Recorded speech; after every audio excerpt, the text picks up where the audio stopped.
sejam todos bem-vindos a mais uma aula do nosso canal Citologia Exponencial. Hoje nós iremos falar de dois dos limitadores mais importantes e mais encontrados na citologia cérvico-vaginal de tipo convencional, ou seja, um problema aí que a grande maioria dos profissionais da área enfrenta.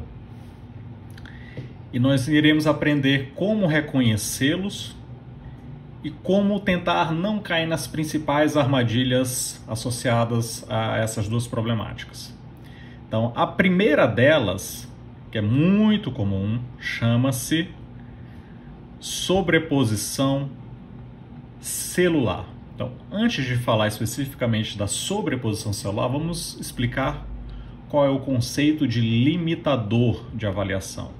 Então, o limitador de avaliação é todo evento que naturalmente dificulta a sua análise da lâmina.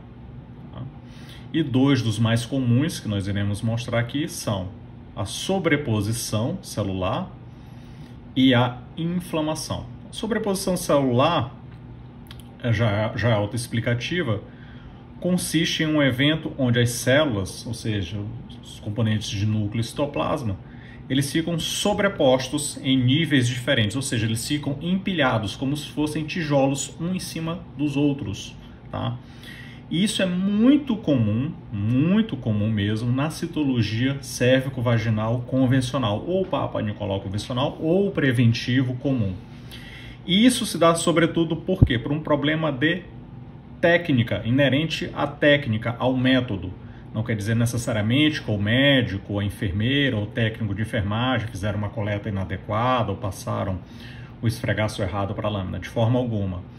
Isso significa que o próprio ambiente, né, da vagina e do colo uterino feminino tem secreções, sobretudo, e que quando essas secreções, junto com as células, são coletadas, né, durante o exame preventivo e são transpostas para a lâmina, elas podem se aglutinar, ou seja, se agregar e ficar literalmente uma por cima das outras. Então, basicamente é isso que a gente está vendo aqui nesse menor aumento.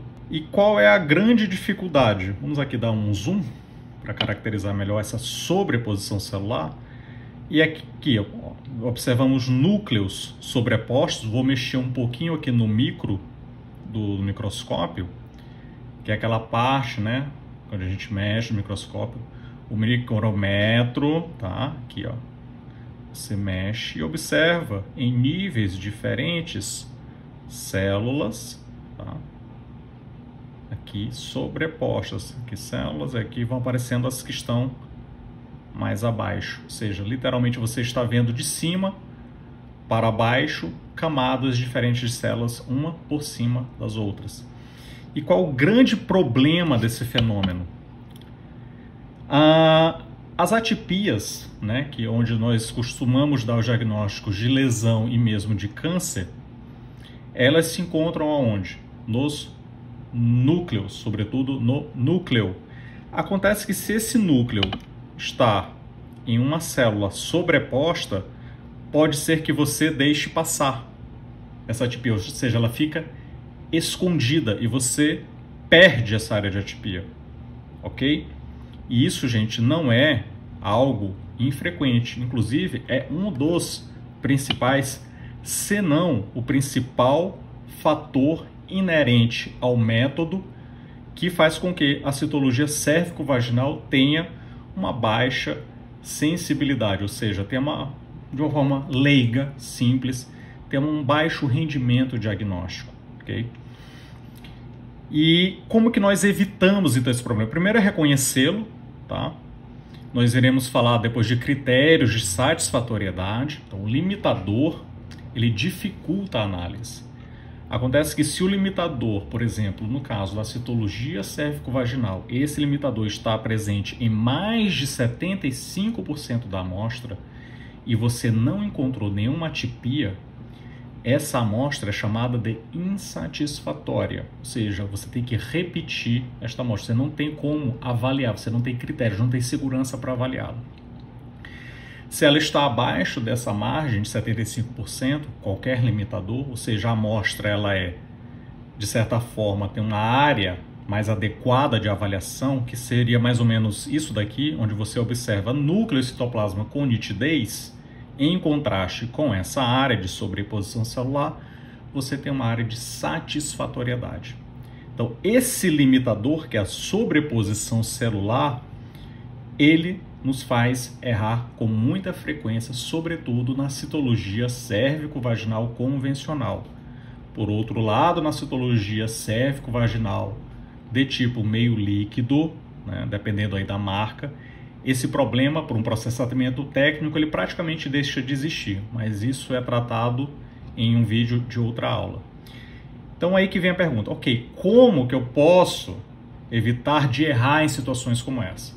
Às vezes é impossível, mas existem algumas dicas. Exemplo, quando você está fazendo o escrutínio, que é aquela parte onde você está passando aqui rápido, procurando o quê? Atipias, né? Você está com a mente calibrada aqui procurando atipias aonde? Nos núcleos.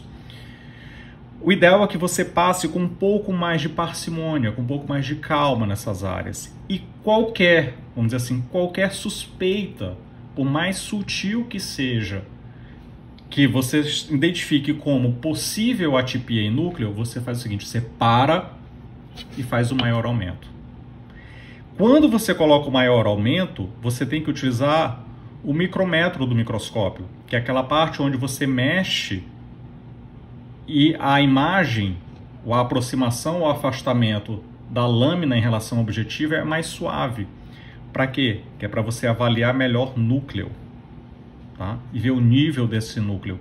Às vezes, gente, não é confiável essa avaliação, tá? Ou a célula está mal preservada, mas o fato é que você pode não deixar passar uma atipia, e você pode liberar um laudo, ou repetindo o exame, ou seguindo uma propedêutica complementar. O fato é que, com essa simples abordagem, você parando no campo e mexendo no micrômetro para ver os diversos níveis das células, tá? Em que camadas elas estão, como se você estivesse olhando de cima para baixo uma estrutura com tijolos e olhasse primeiro o tijolo, depois o segundo, depois o terceiro com detalhes, você pode evitar, por exemplo, de deixar passar um tijolo furado, que se você olhar simplesmente de cima, você deixaria passar. Enquanto você olha por camada, você pode encontrar, por exemplo, um furo. E o furo é a analogia da atipia nuclear. Essa é uma dica que evita muito problema. Você vai ver o exame com mais tempo, você vai perder mais tempo, é invariável, tá? Mas é uma chance menor de você errar ou deixar passar uma atipia ou mesmo uma situação mais grave de lesão, tá? Principalmente as lesões de alto grau. São muito traiçoeiras e costumam, não raro, estar no meio desses conglomerados celulares. Uma outra situação, tá? Um outro limitador de avaliação muito frequente é a presença de inflamação, tá?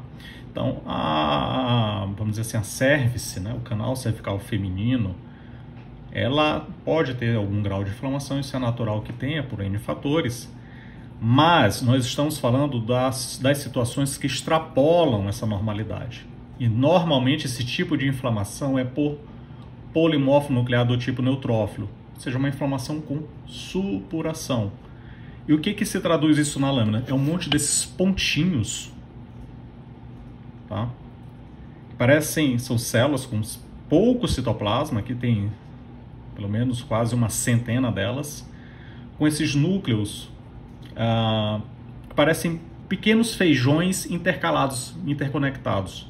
Tá? Então aqui tem um grande número deles, e isso são polimorfos, são células inflamatórias do tipo neutrófilo, predominam neutrófilos aqui, e isso é um limitador de avaliação muito grande. Por quê? Porque esses neutrófilos, como observamos aqui nessa lâmina, eles podem estar ou por cima das células, como é aqui, olha, nesse caso eu estou mexendo aqui no micro, ok? Essa célula tem muito neutrófilo por cima dela, ok?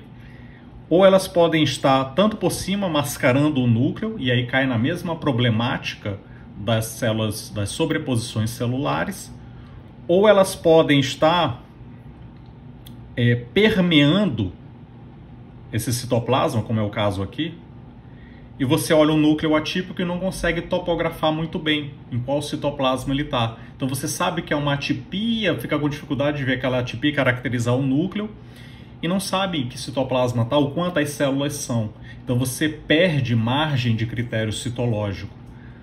E aí você pode eventualmente errar, né, na etapa do nosso método de reconhecimento, e aí ele não casa exatamente com um critério comum, com um protótipo, e você, portanto, chegar a uma conclusão diagnóstica equivocada.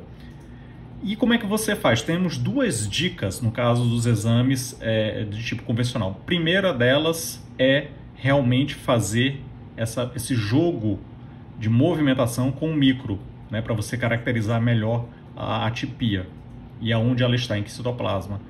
A segunda dica, por exemplo, que nós temos um caso claro. Olha, você observa esse núcleo aqui no centro do campo, é um núcleo atípico, e aí eu vou mexer aqui no micro, tem um monte de célula inflamatória, um monte de neutrófilo, você observa mais aqui, logo abaixo, mais dois núcleos atípicos. Em que citoplasma ele está? Eu não consigo jurar em que citoplasma ele está. Tá? É muito difícil jurar aqui. Garantir. Entretanto, qual é a dica? Você olha o entorno das células. Tá? Aqui nós temos células intermediárias, algumas superficiais, e algumas células aqui, olha, de tipo imatura, né, que é aquela célula que nós convencionamos chamar com escasso citoplasma, e atípica. Tá? Então, realmente, quando você identifica essa dualidade de células inflamatórias, se torna praticamente impossível de você topografar. Entretanto, quando nós temos um predomínio de células, por exemplo, apenas intermediárias ou apenas imaturas, né, maduras ou imaturas, você pode inferir que aquela célula ali, ela se originou, por exemplo, de uma célula madura. Se você só tem células maduras, aquela atípica muito provavelmente se originou de uma célula madura. E aí você corre para o critério diagnóstico ou de baixo grau ou de ASCII-US. Tá? Se você tem células imaturas, você vai correr para o diagnóstico de quê? ASCII-H ou alto grau. E quando tem as duas, o mais prudente é você utilizar um critério, se você não tem outros critérios na lâmina, tá? Que fecha o diagnóstico com certeza, que você utilize o critério, no caso, mais acentuado. Para quê? Para que seja feita uma repetição de exame, uma propedêutica mais invasiva. E nesse caso aqui nós temos células claramente aqui ao lado, não precisa dar maior aumento, claramente ao lado com escasso citoplasma, no caso aí na nossa classificação com citoplasma de tipo imaturo, com núcleo atípico, tá? Que caracteriza então um ASCII-H ou um alto grau. Então, muito provavelmente, tá? Independente dessa célula aqui ser madura ou imatura, a gente iria graduar para essa situação mais grave, né? Que seria de ASCII-H ou alto grau. Se fosse só esse campo, eu laudaria como atipias em células escamosas de significado indeterminado, vírgula, não podendo excluir lesão de alto grau, que a sigla resumida em língua inglesa é ASCII-H. Então, gente, são dicas práticas. Se você é iniciante, provavelmente você nunca ouviu falar dessas dicas. Se você já tem alguma experiência, já ouviu falar e não estava muito claro a sua aplicação, então você pode aplicar, tá? São situações de exceção. Tem muitas formas de se evitar isso daí, mas vamos dizer assim, quando você está ali no batente, tá? E o problema já chegou para você e você precisa resolver, sem dúvida nenhuma, se você aplicar essas dicas na sua rotina, você vai reduzir sobremaneira a margem de erro, de equívoco na sua rotina de diagnóstico. Então, se você achou útil esse vídeo e gostou, você pode curtir, compartilhar com seus colegas, deixar algum comentário da sua experiência, se você já passou por essa situação e o que você fez, se você concorda ou não concorda, ou se você tem uma ideia a mais, até para que outros leiam e compartilhem essa experiência aí de diversas pessoas, né? E que também você se inscreva aí no canal para que tenha acesso a conteúdo novo. A gente sempre está trazendo novidades, né, em termos de citologia céfico-vaginal. E até o próximo vídeo. Obrigado.